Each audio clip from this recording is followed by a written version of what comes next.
Peggy 16.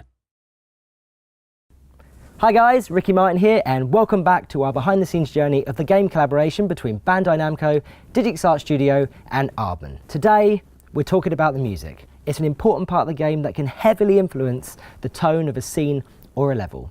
The team have been working with an incredible roster of talented people, and to hear more about it, we go to the legendary Abbey Road recording studio in London. This is 1111 Memories Retold, behind the scenes. In 1111, the music plays the first role in the game. Music is telling something universal to people. It does not depend on your language. Music is universal. So the subtlety we want to convey in the game go through the music first.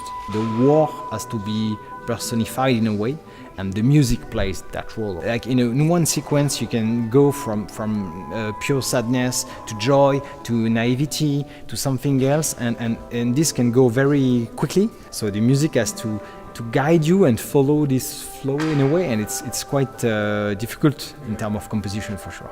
I'm very happy because we finally could work with Olivier de Riviera. It's been years we want to work together. He's French too, we know each other for a long time. He's one of the rare composers who understand and know video games because he's a gamer. From very early days when we had the brainstorm together, Olivier came and he didn't come as a composer to sit back and go, well, just tell me when you want to make some music. He was right in the middle of the storytelling and this doesn't work, and how about if we put this there, and how are we going to turn this into a game? There's a real sense of collaboration there, really trying to get the story and the music to marry together. Is that Olivier will ask questions that no one else will ask. He's really thinking about the emotion and the tone of the story and really bringing that out through his music. It's really great for us as writers because you get a fresh, different perspective on it, and you get to really try and incorporate that. A big part of the process for us is actually getting on Skype calls with him. He will often say to us, guys, this bit of script here is really messing with the vibe I want to create with the music. What can we do about it? So we often have to go away and say, okay, well, can we write around that a little bit for him? Because they were mentioning me. They were. I know why. I worked very closely with the writers, so Steven and Sharky. We've been discussing on a daily basis the characters. The music now is much more about telling the story. Very dramatic, but also very cheerful, very sometimes like absurd. It's during war, so very harsh. So we wanted to express all of those situations. The two characters, they are speaking like as narrators, and the music is supporting that.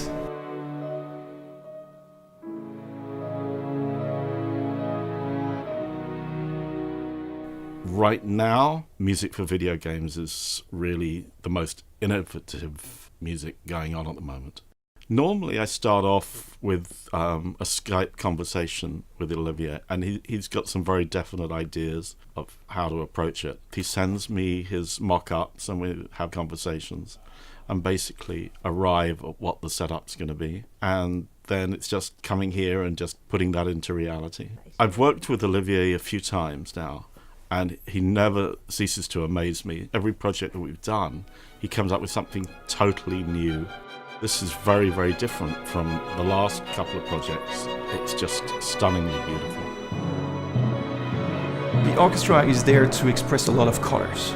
With Impressionism from the French composers, you got Fauré, Ravel, Debussy, Saint-Saëns. I have a lot of, harmonics that are like all spread around. It's quite simple, you might say, but all of a sudden it takes like a lot of dimensions. It's very interesting, I think, to write music like this because you can create motions. The choir appears here and there in the game. It's not much. We didn't want the choir to be all over the place. It's rather when we wanted to express more about the mindset of the characters. When you will listen to the choir, you will get, how naive and light is Harry compared to Kurt, that is much more like grounded. Well, I think I've been very lucky to work on this game because number one, DigixArt with Johan Fanny's, the creative director, I enjoyed his previous game. And also Aardman, it's an established animation studio, and it was amazing to see the art direction, and I thought that we needed to have music that was completely unique to support the style and also the ambition of the game.